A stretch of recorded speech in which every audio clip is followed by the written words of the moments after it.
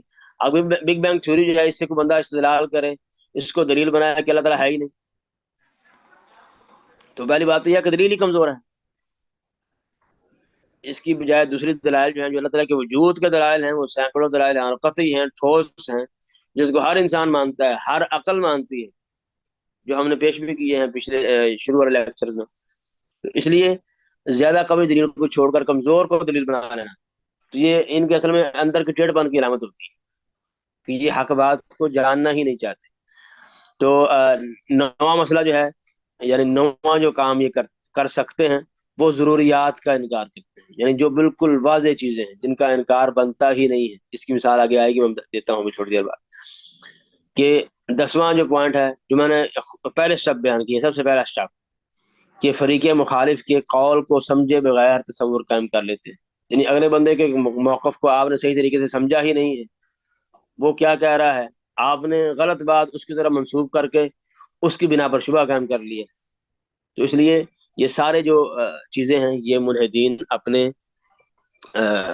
شبہ پیش کرتے وقت اختیار کرتے ہیں، کوئی کچھ یعنی کوئی ان میں سے کون سا پوائنٹ اختیار کرتا ہے، کوئی کرتا ہے، لیکن یہ ساری چیزیں ان میں موجود ہوتی ہیں۔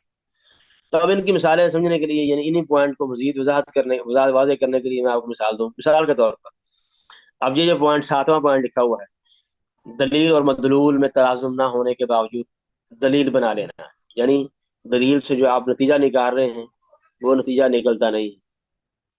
تو اس کی مثال میں نے آپ کو دو تین پیچھے دی، big bang theory, Darwin theory جو ہے، اس کی بنا پر جو ہے کوئی بندہ یہ نتیجہ نکالے کہ اللہ تعالیٰ کا وجود نہیں ہے، اللہ تعالیٰ ہی نہیں ہے، تو یہ بے وقوفی ہے۔ کیونکہ ایک چیز کی آپ وضاحت کریں کہ یہ چیز چلتی کیسے ہے یا ہوتی کیسے ہے، اس کا قانون کیا ہے، دنیا کا چلنے کا سسٹم کیا ہے، یا بالفرض اگر جو یہ ڈارون تھیوری ہے اگر یہ ایسے ہی ہے، اگر مان بھی لیا جائے کہ انسان جو ہے وہ لمحہ بلمحہ گریجولی ترقی کرتا کرتا بندر سے انسان بن گیا ہے، تو اگر اس کو مان بھی لیا جائے تو یہ صرف وضاحت تفسیر ہے کہ یہ کام کیسے ہو رہا ہے، لیکن یہ اس بات کی دلیل نہیں ہے کہ اس کو کرنے والا کوئی نہیں۔ جیسے میں نے آپ کو مثال دی تھی، کوئی بندہ آپ کو سمجھائے کہ گاڑی کیسے چلتی ہے، جہاز کیسے چلتا ہے، جہاز ایسے چلتا ہے وغیرہ وغیرہ، یا ستارے جو ہیں فلاں موقع پر چاند ایسی ایسی جگہ پہ ہوتا ہے، فلاں زمین اتنی حرکت کرتی ہے، تو یہ ساری حرکت بتانے سے یہ ثابت ہو جائے گا کہ یہ قانون بتانے سے کہ اس کا قانون بنانے والا کوئی نہیں ہے، تو یہ بیوقوفی، یہ صرف تفسیر ہے، وضاحت ہے کہ یہ کام ہوتا کیسے ہے، لیکن اس بات کی دلیل نہیں کرنے والا کوئی نہیں۔ تو یہ ہے کہ وہ دلیل ایسی آپ نے اختیار کی ہے کہ جو نتیجہ آپ اس سے ثابت کرنا چاہ رہے ہیں وہ نتیجہ اس سے ثابت ہوتا نہیں ہے۔ ایسے ہی بندہ کہے کہ دنیا میں شر موجود ہے اور اللہ تعالیٰ جو ہے عدل و انصاف کرنے والا ہے، وہ ظالم نہیں ہے، تو دنیا میں شر کا ہونا یہ دلالت کرتا ہے کہ اللہ تعالیٰ نہیں ہے۔ اب یہ بھی کم عقلی ہے، یہ بھی اسی پوائنٹ میں آتا ہے کہ دنیا میں شر کا ہونا یہ اس بات کی دلیل نہیں ہے کہ اللہ تعالیٰ نہیں ہے، کیونکہ ہو سکتا ہے کہ خالق نے دنیا کو چاہے ہی یعنی ایسے ہی چاہا ہو کہ دنیا میں شر ہو۔ مثال کے طور پر اگر کسی علاقے میں کوئی عادل حکمران ہو جو انصاف کرنے والا ہے، تو اگر وہاں کوئی ظلم ہو جائے، بالفرض اگر اللہ تعالیٰ کرے پاکستان میں کوئی عادل حکمران انصاف پسند جو ہے وہ آ جائے، اگر کسی علاقے میں ظلم ہو جائے تو ظلم ہونا اس بات کی دلیل ہے کہ وہ عادل حکمران نہیں ہے؟ یہ بیوقوفی والی بات ہے، ان دونوں کا آپس میں تلازم ہی نہیں ہے، ظلم ہونا الگ بات ہے، اس کی انصافی الگ بات ہے، انصاف پسندی۔ تو اس لیے ممکن ہے کہ دنیا میں وہ شر کا ہونا، اللہ تعالیٰ نے دنیا میں یہ شر چاہا ہو تو پھر وہ شر وجود میں آیا ہے۔ اس لیے یہ بھی اس بات، یعنی یہ ہے کہ اس نے دلیل جو بنائی ہے وہ اس موقف کی دلیل بنتی نہیں. ایسے ہی مثال کے طور پر آپ جو ہے وہ ضروریات کا انکار کر لیں. جیسے جو آخری 9ویں مثال ہے کہ بعض لوگ ضروریات کا انکار کرتے ہیں. مثال کے طور پر اگر کوئی بندہ کہے کہ چلے ٹھیک ہے جی، انسان کو اللہ نے بنایا ہے، ہر چیز اللہ نے بنائی ہے، تو اللہ کو کس نے بنایا ہے؟ اب یہ بھی شبہ ہے کہ اللہ کو کس نے بنایا ہے. اب یہ شبہ جو ہے یہ کس لیے پیدا ہوا ہے؟ یہ ضروریات کا انکار کرنے سے. اس کی مثال سمجھنے کے لیے آپ کو میں دیتا ہوں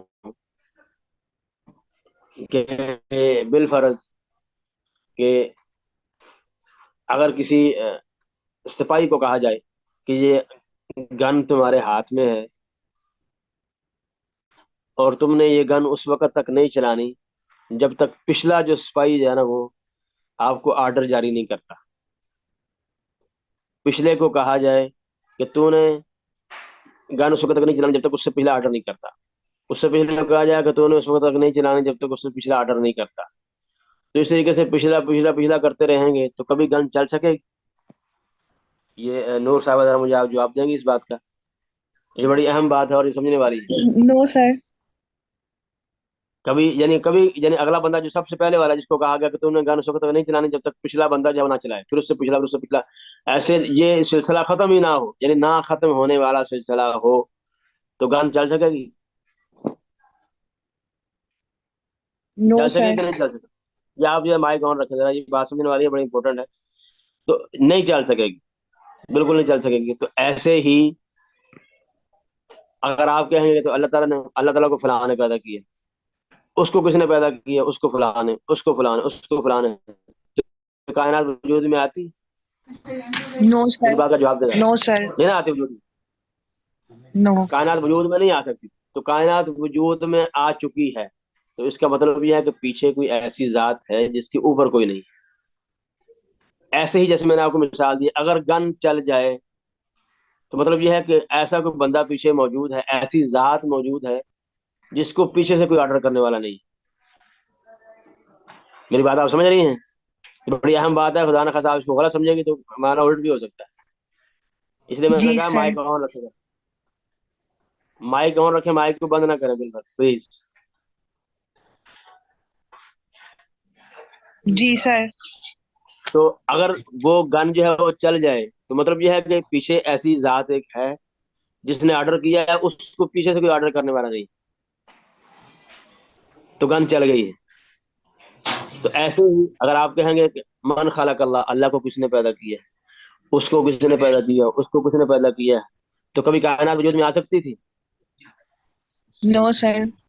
نہیں آ سکتی. تو کائنات وجود میں آ چکی ہے، مطلب یہ ہے کہ ایک ایسی ذات ہے جس سے اوپر کوئی نہیں.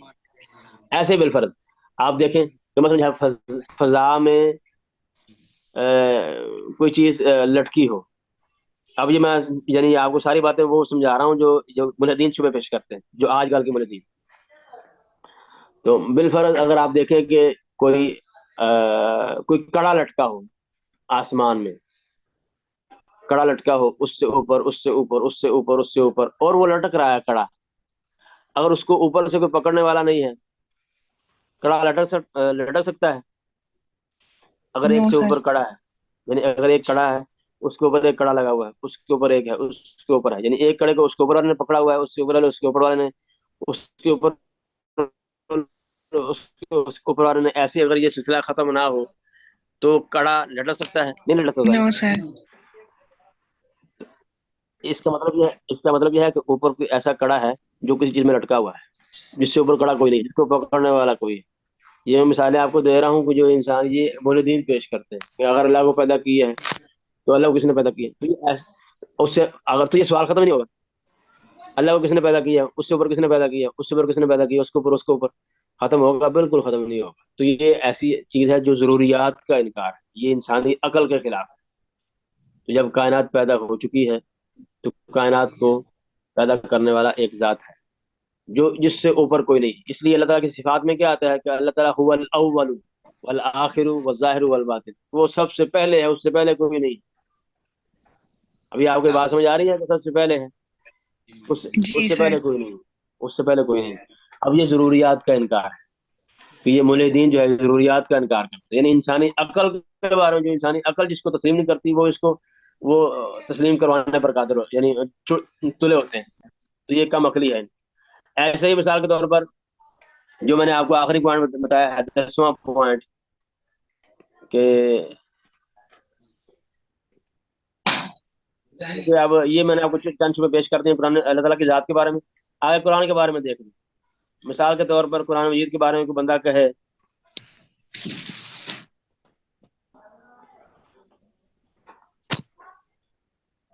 ہاں بالفرض، اب یہ جو پوائنٹ لکھا ہے نا کہ بغیر دلیل کی دعویٰ کرتے ہیں، پہلا پوائنٹ بغیر دلیل کے، اس کی مثال دیکھیں قرآن مجید کے شبہ کے بارے میں۔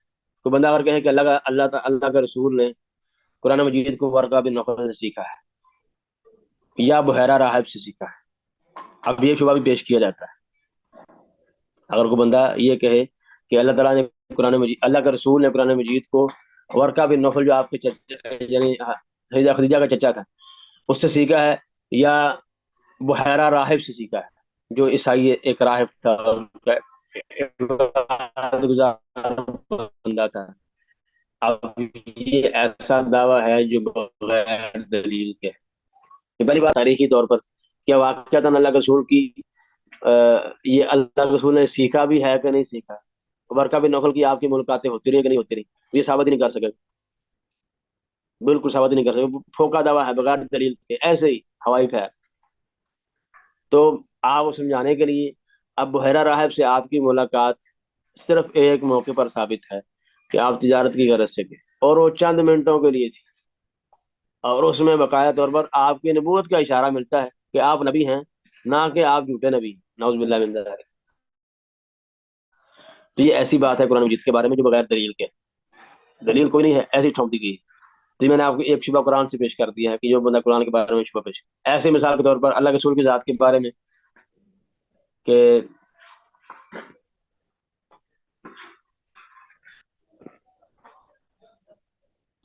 یہ شبہ پیش کرنا کہ اللہ کے رسول کی جب شادی صفیہ رضی اللہ تعالیٰ عنہ سے ہوئی تھی تو یہ شادی اسی دن ہوئی، یعنی ان کے جو ماہواری کے ایام تھے وہ نہیں آئے تھے، تو اس سے پہلے اللہ کے رسول نے شادی کر لی تھی۔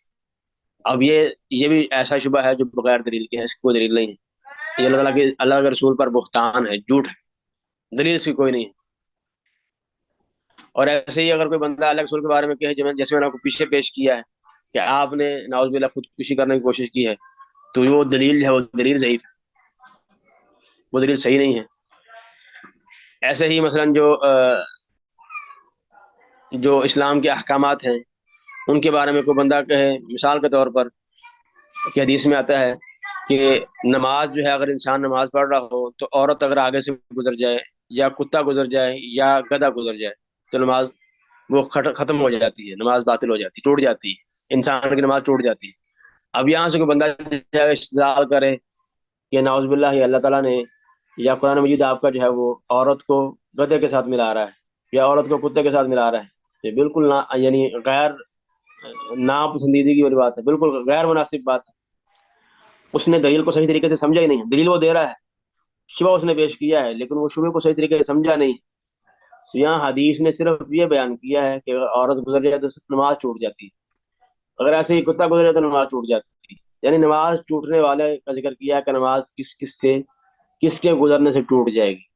اس کا مطلب معاذ اللہ یا نعوذ باللہ یہ نہیں ہے کہ اسلام نے عورت کو کتے کے ساتھ ملا دی ہے، نعوذ باللہ، بلکہ اسلام نے عورت کو عزت اکرام کیا ہے، ایسے ایسے حقوق دیے ہیں جو آج کے جدید معاشرے میں بھی میسر نہیں، آج کے جدید معاشرے میں بھی وہ حقوق نہیں دیے جاتے جو اسلام نے عورت کو، جو عزت احترام جو وقار دیا ہے، ماں کی صورت میں، بیٹی کی صورت میں، بیوی کی صورت میں، بہن کی صورت میں اسلام نے حقوق دیے ہیں۔ آپ دیکھ لیں ذرا مغرب میں جا کے کیسے عورت ذلیل ہو رہی ہے۔